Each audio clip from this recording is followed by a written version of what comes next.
அடிக்கடி நுங்கு சாப்பிடுபவர்களுக்கு கல்லீரலில் தேங்கியிருக்கும் நச்சுக்கள் நீங்க பெற்று கல்லீரல் பலம் பெறும்.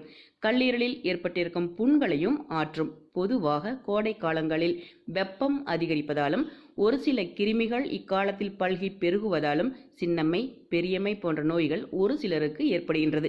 இந்த காலத்தில் உடலுக்கு வலு சேர்க்கக்கூடிய உணவாகவும் அம்மை நோய்களை விரைவாக நீக்கக்கூடிய ஒரு உணவாகவும் நுங்கு இருக்கின்றது. எனவே அம்மை நோய் தாக்கம் ஏற்பட்டவர்கள் சரியான அளவில் நுங்கு சாப்பிடுவது நல்லது.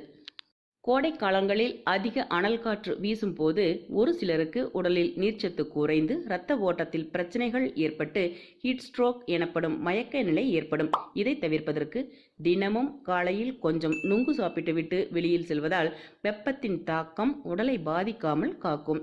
கருவுற்ற பெண்களின் வயிற்றில் குழந்தை வளர தொடங்கும் போது பல பெண்களுக்கு சாப்பிடும் உணவு செரிமானம் ஏற்படாமல் போவது,